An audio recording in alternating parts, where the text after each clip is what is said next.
Hi friends, welcome to Lux Kanitham. இன்றைக்கி நம்ம என்ன தெரிஞ்சுக்க போகிறோம் அப்படின்னா, பயிற்சி 1.4 உள்ள ரெண்டாவது கணக்கு பார்க்க போகிறோம். f from a to b என்ற சார்பானது f of x equal to x by 2 minus 1 என வரையறுக்கப்படுகிறது. இங்கு a is equal to 2, 4, 6, 10, 12, b is equal to 0, 1, 2, 4, 5, 9 ஆக இருக்கும்போது சார்பு f-ஐ பின்வரும் முறைகளில் குறிக்க என்னென்னலாம் கேட்டிருக்காங்க அப்படின்னா, ஃபர்ஸ்ட் ஒன் வரிசை ஜோடிகளின் கணம், செகண்ட் ஒன் அட்டவணை, தேர்ட் ஒன் அம்புக்குறி படம், ஃபோர்த் ஒன் வரைபடம். இது எங்கேயோ பார்த்த மாதிரி இருக்குதானே.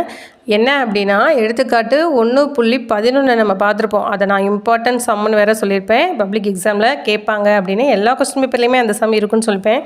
அதே மாதிரி தான் இந்த செகண்ட் சம்மும் தேர்ட் சம்மும் அது எப்படி பண்ணமோ அதே மாடலில் தான் இந்த ரெண்டு சம்மும் செய்ய போகிறோம். அதனால் இந்த ரெண்டு சம்முமே எடுத்துக்காட்டு, அதாவது எக்ஸாம்பிள் சம் 1.11 மாடல் மாதிரி தான்.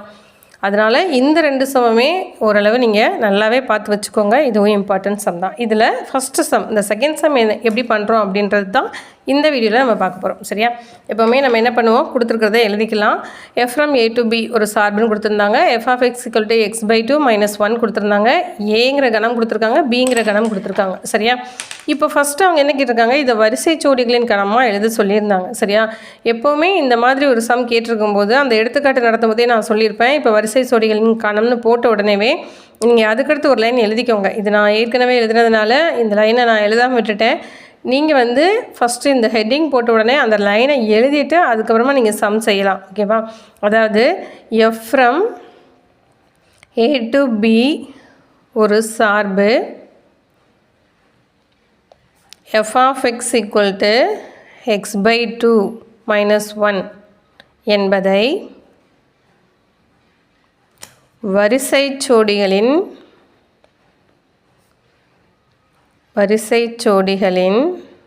கணமாக எழுதலாம் அப்படின்ற இந்த லைனை எழுதுனதுக்கு அப்புறம் தான் இந்த சம்மை நீங்கள் இதிலேருந்து செய்ய ஸ்டார்ட் பண்ணணும். நம்மளுக்கு என்ன கொடுத்துருக்காங்க, f of x equal to x by 2 minus 1 கொடுத்துருக்காங்க. நம்மளுக்கு a கொடுத்துட்டாங்க. என்னெல்லாம் கொடுத்துருக்காங்க, 2, 4, 6, 10, 12 அப்படின்னு கொடுத்துருக்காங்க. முதல்ல எக்ஸுக்கு நான் இப்போ என்னென்னு போடணும், 2ன்னு போடணும். ஸோ எக்ஸுக்கு பதிலாக நான் 2ன்னு போடுறேன்னா அப்போ என்ன ஆகும், f of xன்னா அப்போ f of 2 is equal to 2 by 2 minus 1 கிடைக்கும். 1 2 is 2 1 2 is 2 ஒரு ரெண்டா 2 அடி கொடுத்துட்டிங்கன்னா இங்கே 1 வந்துடும். ஸோ 1 minus 1 எனக்கு ஆன்சர் என்ன கிடைக்கும்னா 0ன்னு கிடைக்கும். அதே மாதிரி f of 4 நான் கண்டுபிடிக்கணும். அப்போ எனக்கு என்ன கிடைக்கும்னா 4 by 2 minus 1 கிடைக்கும்.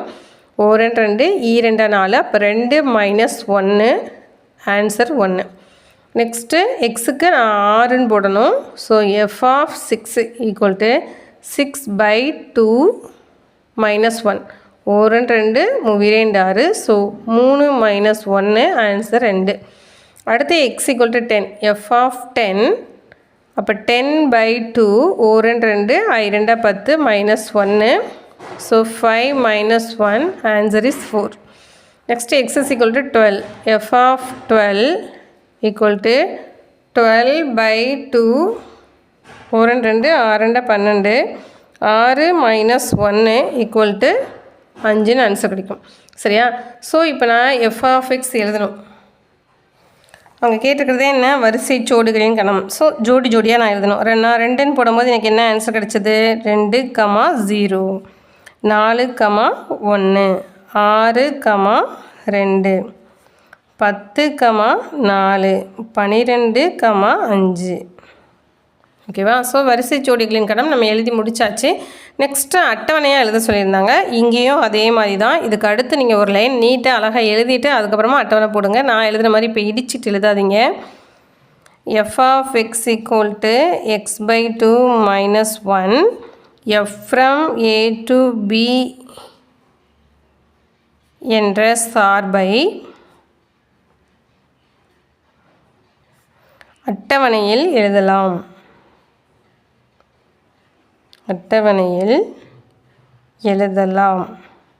அப்படின்றத எழுதிட்டு இப்போது எக்ஸுக்கு மதிப்பு நம்மளுக்கு என்ன கொடுத்தோம் அப்படின்னா 2ன்னு மதிப்பு கொடுக்குறோம்.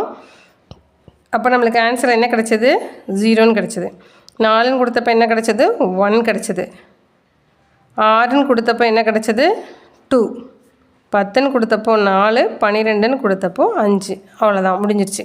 அதே மாதிரி அம்புக்குறி படம் மறுபடியும் நீங்கள் என்ன எழுதணும்? f(x) x/2 - 1 f from a to b என்ற சார்பை அம்புக்குறி படத்தில் குறிக்கலாம் அப்படின்னு ஒரு லைன் எழுதிக்கோங்க. ஓகேவா? அப்படி எழுதிட்டு அதுக்கப்புறமா இந்த மாதிரி அம்புக்குறி படம் வரைஞ்சிக்கலாம். ஏங்கிற கணம் ஃபஸ்ட்டு போட்டாச்சு, பிங்கிற கணம் என்னென்ன அவங்க கொடுத்தாங்களோ அது எல்லாமே போட்டாச்சு, 9ஐயும் போட்டாச்சு. ஆனால் இங்கே 2லேருந்து நம்மளுக்கு எங்கே ஆன்சர் வந்தது? 0. 4க்கு 1, 6க்கு 2, 10க்கு 4, 12க்கு 5. இந்த 9 வந்து நம்மளுக்கு இங்கே ஏங்கிறதுல வேறு ஒரு நம்பர் எதுவுமே இல்லை. அந்த நம்பர் இருந்த ஒரு வேளை 9 ஆன்சர் கிடச்சா தான் நம்ம இதை மார்க் பண்ண முடியுமே ஒழிஞ்சு இப்போ மார்க் பண்ண முடியாது. ஸோ இதோட ஸ்டாப் பண்ணிக்கலாம். பட் ஆனால் பிங்கிற கணம் போடும்போது இந்த 9 சேர்த்து தான் போடணும், ஏன்னா கணக்கில் அந்த 9 இருக்குது. ஓகேவா? நெக்ஸ்ட்டு வரைபடம் இதே மாதிரி தான்.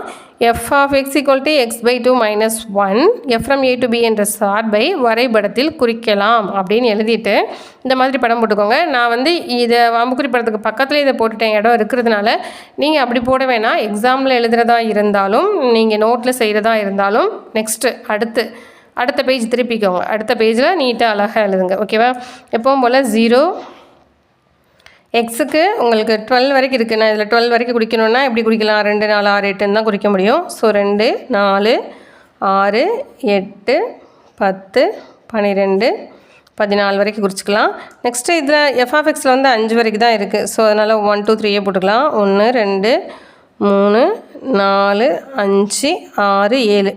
இப்போது இது வந்து நீங்கள் ஸ்கேல் பென்சில் வச்சு நீட்டாக போடுங்க. நான் போட்டுக்கிற மாதிரி லெட்டர்லாம் நீங்கள் போட வேண்டாம். ஓகேவா? இப்போ 2ன்னு எக்ஸில் இருந்தப்போ எனக்கு f(x) ஆன்சர் என்ன கிடச்சிது? 0ன்னு கிடச்சிது. ஸோ 2, 0 அப்படின்னா எனக்கு எங்கே வரும் அப்படின்னா இங்கே தான் வரும். ஸோ இதுதான் 2, 0. அடுத்தது 4, 1. ஸோ 4, 1, 4, 1, 6, 2. 6 இங்கே இருக்குது, 2 இங்கே இருக்குது. ஸோ 6, 2. அடுத்து 10, 4. ஸோ 10 இருக்கிறப்ப நம்மளுக்கு என்ன ஆன்சர் கிடைக்குதுன்னா 4ன்னு கிடைக்குது. ஸோ 10, 4. அடுத்து 12, 5. 12ன்னு எனக்கு எக்ஸில் இருக்கும்போது ஒய்யோட ஆன்சர் 5ன்னு கிடைக்கும். ஸோ 12, 5. இப்போ என்ன பண்ணிக்கலாம் அப்படின்னா ஸ்கேல் பென்சில் வச்சு, இது எல்லாமே நீங்கள் ஸ்கேல் பென்சில் தான் போட்டிருப்பீங்க, இதையும் அதே மாதிரி ஸ்கேல் பென்சில் வச்சு நீட்டாக அழகாக ஜாயின் பண்ணிக்கோங்க. அதாவது இது நேர்கோடாக தான் உங்களுக்கு கிடைக்கும். இந்த மாதிரி வளைஞ்செல்லாம் வந்து வராது. நீங்கள் கரெக்டாக ஸ்கேல் டு 1, 2, 3 அந்த மாதிரி இதை ஒரு சென்டிமீட்டரில் குறிக்கும்போது உங்களுக்கு கரெக்டாக தான் கிடைக்கும். நான் அந்த மாதிரி குறிக்கலனால உங்களுக்கு கொஞ்சம் டிஃப்ரெண்ட்டாக கிடைக்குது, அவ்வளோதான். இதே மாதிரி இப்போ 4 என்னென்ன கேட்டிருந்தாங்களோ வரைபடம் வரைக்கும் கேட்டிருந்தாங்க, வரைபடம் வரைக்குமே நம்ம செஞ்சு முடிச்சாச்சு. இதை மட்டும் நீங்கள் செஞ்சு முடிச்சிங்க அப்படின்னா உங்களுக்கு எவ்வளோ மார்க்னா ஃபுல்லாக 5 மார்க் கிடைக்கும். ரொம்ப ரொம்ப ஈஸியான சம். ஸோ உங்களுக்கு இந்த சம் ரொம்பவே தெளிவாக புரிஞ்சிருக்கும் அப்படின்றத நான் நம்புகிறேன். உங்களுக்கு வீடியோ பிடிச்சிருந்தது அப்படின்னா லைக் பண்ணுங்கள், ஷேர் பண்ணுங்கள். Okay friends, thank you.